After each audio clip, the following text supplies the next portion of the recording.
Oh, hey guys, welcome to another episode, actually last episode of STEM Talk for this season three. And today we have Elizabeth, aka Libby from Texas, and she is a decision analyst slash decision scientist. That's what I would like to call her. Hi Libby, how are you? Hi, thank you so much. I'm great. Good, good, good. I'm gonna dive in and ask you first thing is, what is your story? How did you become a decision scientist? How did that go about? Well, um, it's a long story. We have time. uh, I think that my path to becoming a decision scientist is really long and really bumpy. It's really, I would say, non-traditional Hmm. for a lot of people who are non-traditional students. Like that's who I am. I'm much more of a tortoise than a hare, and Yeah, I'm they're on my not one of notes. those. I'm not one of those people that went to high school, went to college, got a job, and started a career, right? So I attempted to go to college several times when I was younger, when I was 19, 20, when I was in my early 20s. And I failed for various reasons. And like a lot of young women with ADHD, which I have, I think I was sort of conditioned to fail. Like I was told that struggle would be my lot in life. I'm going to struggle. I'm going to have a hard time. I'm not going to be successful in school endeavors, things like that. So combine that with a lack of financial support and a really strained family life and the financial collapse in 2008, which happened, 4 years after I graduated high school. It was just kind of a recipe for disaster, a recipe for struggle and for things to not go the way that you would want them to go. So I started life as a server. I worked in different restaurants and things like that. I was a strolling opera singer in a restaurant because I am a Pretty cool. I singer. didn't know that. And I worked in hardware. I did all kinds of things. I did AutoCAD, which is computer aided Mhm. drafting for a architectural assessment firm. I worked as an engineering technician at an engineering company. So basically in a laboratory doing lab tests and things like that for big machines that were, testing very small mechanical parts. But the point is I did a lot of stuff. I did a lot of different things, tried out a bunch of different things. The thing that really stuck for me was working in banking. I worked as a teller, as an insurance agent. I did a lot of things for financial institutions. And that's how I ended up working in a back office job where I was working at debit card processing and debit card fraud. And Mm. that is kind of where my life began to change. Not only had I kind of settled down as far as the moves went, like we moved like 9 times in 6 years. And by the time I ended up in that back office job, I was experiencing a little bit more stability in life. We were living in Austin, I love Austin. and yeah, love Austin. I love Very Austin. expensive right now, but Yeah, back then it was not as bad. And I had the most amazing boss in the world. Like that's one of the first changes, that right? always helps. It always helps. I had an amazing boss who knew I was smart. She really took a chance on hiring me because if you looked at my resume at that time, it was just all over the place. It was like my husband had lost a lot of jobs. The financial collapse really did that to a lot of people, and we had to start over a lot. So looking at my resume, she was like, "Ooh, this girl is I don't know about this," Mhm. but she took a chance on me. And when she realized that I was smart and capable, she gave me a million opportunities to show that and to do cool things and learn. And I got to attend a conference in Vegas for card processing, and I got to kind of learn and speak about debit card fraud and all kinds of things. I got to attend meetings inside of our city on a regular basis about fraud and investigation. And it kind of brought something about in me, a level of confidence that I had never really had before. Somebody really believed in me. Yeah. And then right around that time, my husband and I also bought our first house. It's another kind of level of stability and confidence. And then I started focusing more on my health and playing flat track roller derby. And Yes. flat track roller derby in Austin is a really huge thing. And it's also really, really transformative, or at least it was for me, because I met a ton of really, really strong, driven, successful women who were about my age, maybe younger, maybe older, from all walks of life that just were so impressive. And I realized like, oh, I can do so much more than I thought I could do. Why am I settling? Why am I, just doing what I'm doing? Why am I in this kind of like back office dead end job that doesn't have a lot of mobility? I'm not learning anything. I don't have my degree. So At that that was a time, you time. didn't have a degree, right? No, I didn't have a degree. I Wow. really didn't have more than maybe like 18 credits, I want to say, 18 Wow. college credits. So I was about 28 years old.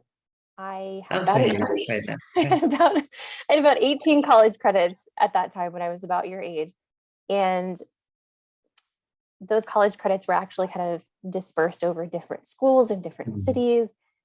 And I kind of realized I've got to do more. I was working with these neural networks, fraud detection networks at that time, back in 2013, 2014, Wow. were some of the first applications Yeah. of neural networks that were showing up in the mainstream world, right? So besides research and universities where people were working with neural networks, fraud detection networks were one of the places where you could really interact with them as a regular person.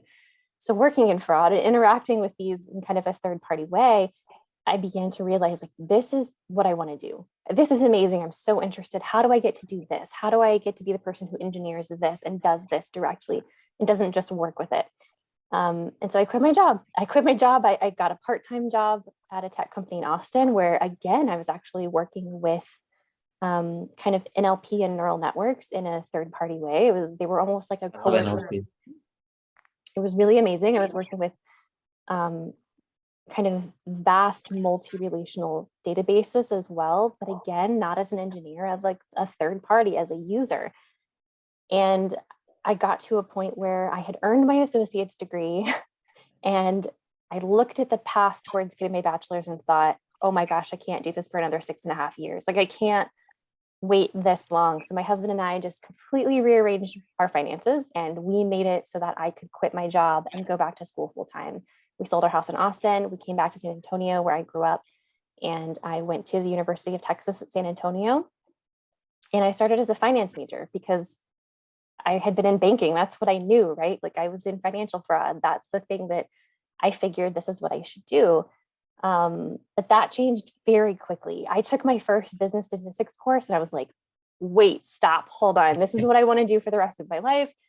I want more of this. Like whatever this is, give me more of it. So I went and looked at the different degrees that were available to me. And our school has a department of management science and statistics. I had never heard of management science before.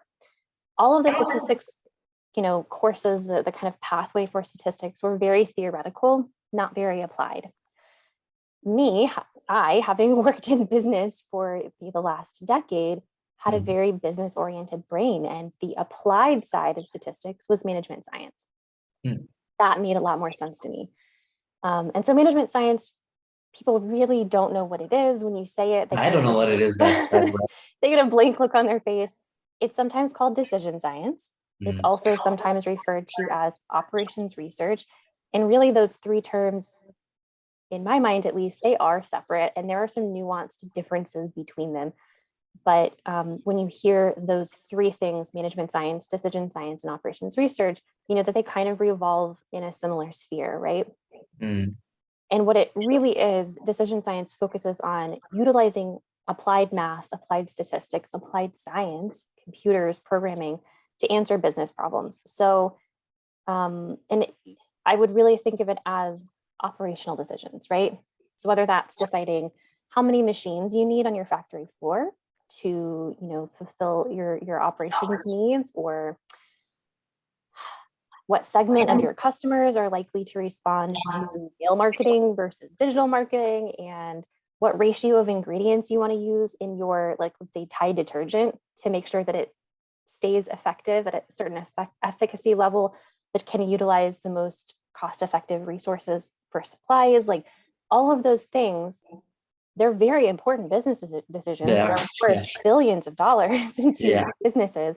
Mhm. They take math and they take a certain type of person who understands mathematical optimization and programming and simulation. And it's not a very sexy field, right? Like if you told a high schooler, It is to me though. I took one class in college just like this. It was yeah, called operation management, and I think it was one of my top three favorite classes in my college life. you know I what? And found it there are very certain effective. people that if you know, you know, right? If you get it, you get it. If you're If the you type get of it, you get it. person, That's the thing. you're the Exactly. type of person who enjoys it. You won't know that you enjoy it until you go try it though. And Yeah. I was that's very the afraid of the class. You're right. yes, that's the thing. It's like you might get in there and hate it and want to drop the class, and that's fine. Um, that's what I would tell most, but that's what I tell students now. It's like go try stuff, go figure stuff out, and don't be afraid to change your major and pivot. Because if you stick to one thing like finance, because it's what you think you want, it's not actually, you're not doing yourself any favors. Um, so it was in the management science program that I was introduced to applied statistics and data mining and business analytics and statistical programming. And I just never looked back. Like business analytics and data science spoke to me on a really deep level. And I never would have known that if I hadn't gone back to school and taken a chance and done all these things. So that's how I got to where I am. And where I am right now is still, to me, very much early career, even though I'm in my mid 30s, because I really shifted. Hmm. Do you use R a lot for what you do in your job? Do you want to do a So plug-in for R right now? Our dear friends at R Studios will I do provide know a lift. I love R, have a very deep affection for R. Yeah. However, when I took my first R course, because Mm, that was my introduction to R. I yes. had an intro to R and statistical programming, a whole course. Right. 2 weeks into it, I went to my professor and I was like, I can't do this. I'm gonna Why? fail. There's no way I can do this. I can't learn these things. It's too abstract. My brain is not built for this. Mm, And he told me, you're gonna be fine. mhm. Just keep going, right? I Good came home, professor. good professor.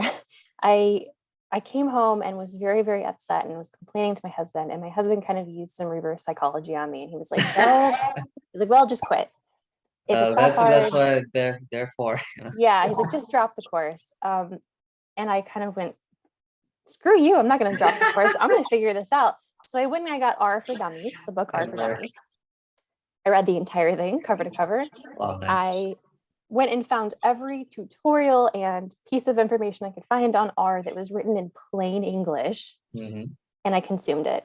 And I Wow. kept pushing and pushing and pushing. And I don't remember doing super well in that course. I think I got an A in the course, but I got like a high B on the midterm and I beat myself up about it. But it was difficult. It was so, so, so difficult learning R.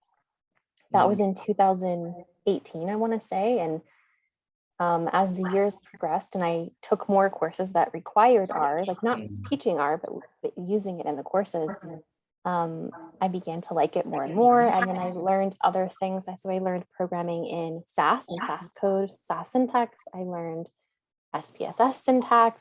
Oh wow. I eventually learned Python and Python A in big, my big master's course. But yeah, I mean, R was my gateway to everything, and it's still my baby, my love. Like same, same. I loved 2018 it. was also my first time with R, and that was also my gateway inside data science.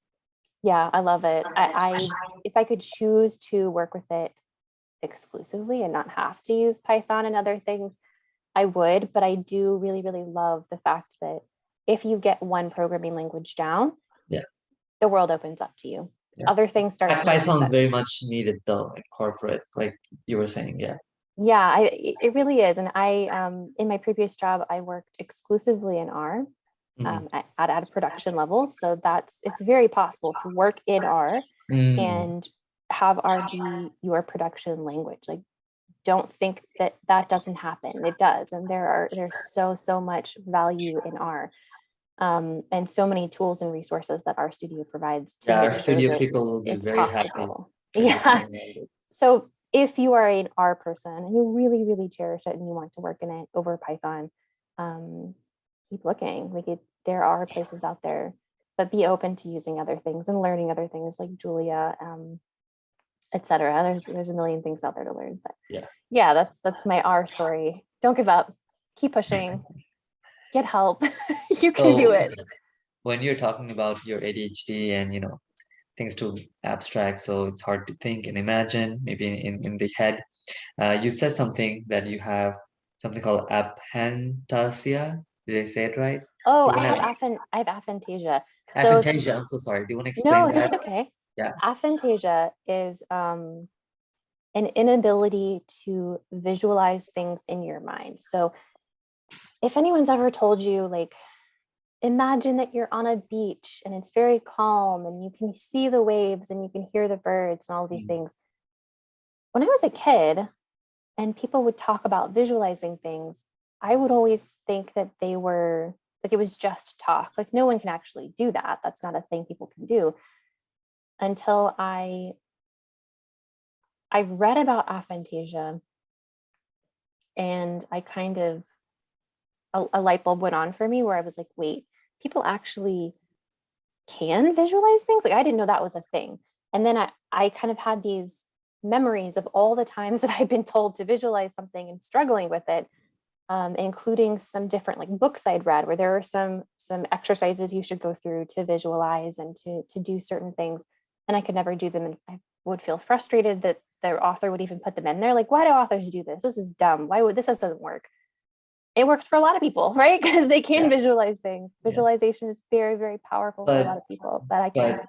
but when you can't, does this also give you an edge over us because you have clarity of thought? There's nothing No, I don't think so. image messing with you, because also it can hamper, if you have an over imagination going on in your head, you cannot do your work properly. Yeah, I well, have that problem. I think So there's a difference between imagination and visualization, right? Because I consider myself a very imaginative person. You can mm, imagine scenarios, you can imagine things, you can imagine all sorts of things without visualizing them. And I still have the ability for mental imagery, I know, because I have very vivid dreams all the time. I remember them when I wake up. They're very, very real and present to me. But I cannot visualize things in the moment. And this hampers me as an artist. I think I have a very hard time. I'm a very creative and visual person. mm, And so I feel like that does hamper me. But when you think about maybe how you might struggle with having things flash through your brain and be thinking yeah, about things and daydreaming, yeah, that's me nonstop. I still experience that.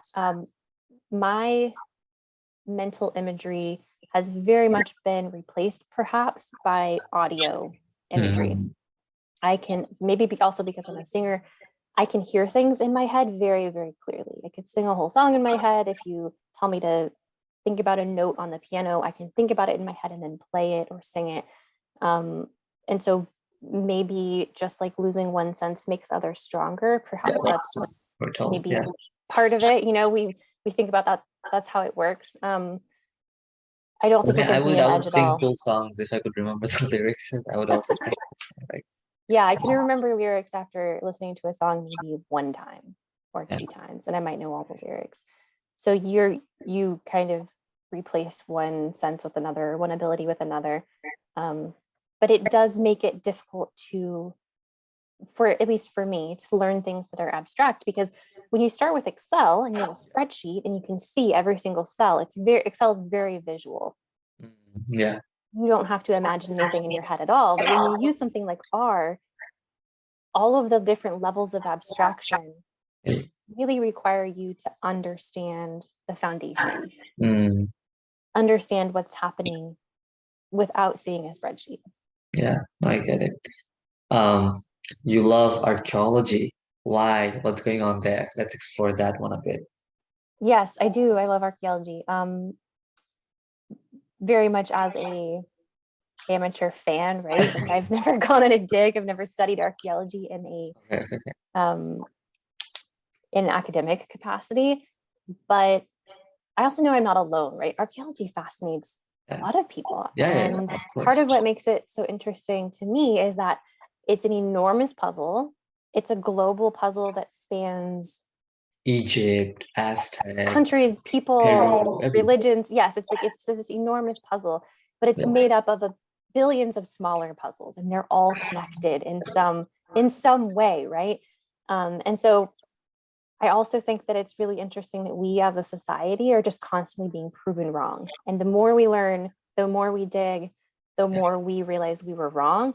And that's fantastic. So for me, when you have a theory about something and you're proved right, Mm. it's great. There's a gratification there, but you don't learn anything.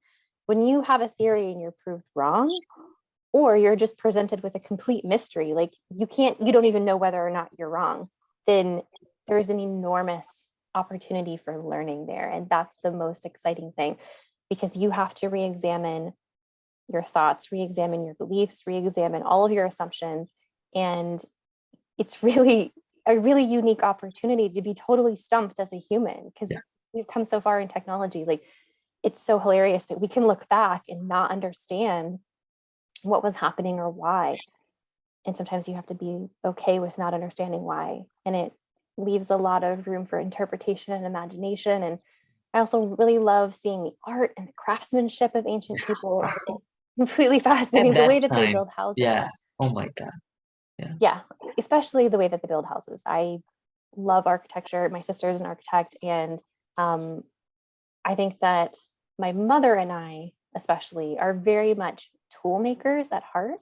Mm. Tool making is something that connects humans over thousands of years from all different walks of life, and seeing evidence of human ingenuity stretching back for so many eons and centuries, that really creates a connection for me to ancient people. That's, it feels personal. It feels like a really cool thing, the art, the creativity and all that. And especially math, like ancient Sumerian math blows my mind. I just sit around Oh and my God. look Now at I need to study tablets. that. I had to study that. Ancient Sumerian math. Yes, Okay, you're gonna send they me had a links of that. base 60 number system, which is incredible, and fascinating to learn about. I highly encourage anybody to go out there and look at it. There's also base 10. I think that's somewhere else close by. I don't know where. Well, we ended up with base 10, right? And we work in base 10 right Okay, now. we have base 10. Sorry. Yes. Yeah. And Okay. then binary is base 2, right? So we have a lot of different things that we work in. But the base 60 of the ancient Sumerian system is really interesting. And I'm not an expert, by the way, if I'm saying things that are totally wrong. My Somebody can correct amateurness me. in math, as even though I'm a data scientist, is showing. Let's change the topic. House in Texas is blank. Housing in Texas is blank. Question mark. What would you? That's Housing the in Texas. only question about Texas. Yeah, That's, housing in Texas is frustrating. And I think that is a very native Texan perspective, because people who are coming from outside of Texas might think like, might think differently. But yeah, for someone who is born and raised here, you're a real Texan. well, I don't want to say that other people are not real Texans, but They're trying being to build somebody Silicon who's Hill and stuff. They're trying to make it into the next California. That's what they're trying to do.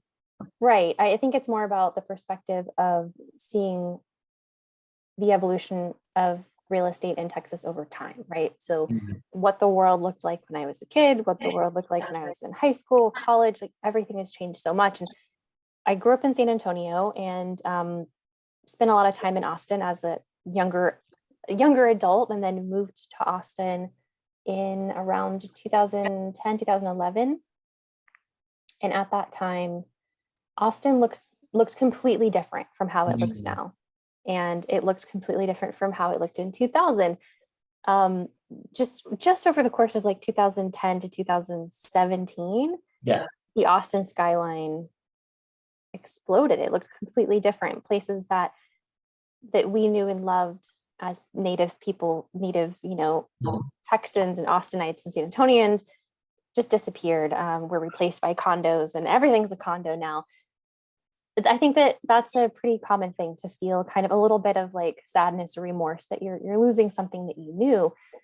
That doesn't mean that progress is bad, but I think that when people who are from a city and who've lived there for a long time, or maybe all their life, can no longer afford to live there because the taxes are so high, or because the property values have completely exploded and skyrocketed. and when it's driven by people coming from out of state, there is a certain level of that just feeling unfair. It feels unfair that people from California and New York can come in and buy a house in cash and cause all of the prices to go up so high that I can't afford it when I've lived here and I've paid into this Yeah. city with taxes and blood, sweat, and tears for all my life, and I can't afford to live here anymore. So yeah, it's complicated, it's frustrating, and there are a lot of opinions on it. Mine is just one very specific opinion, but I have family in Houston for 20 years now.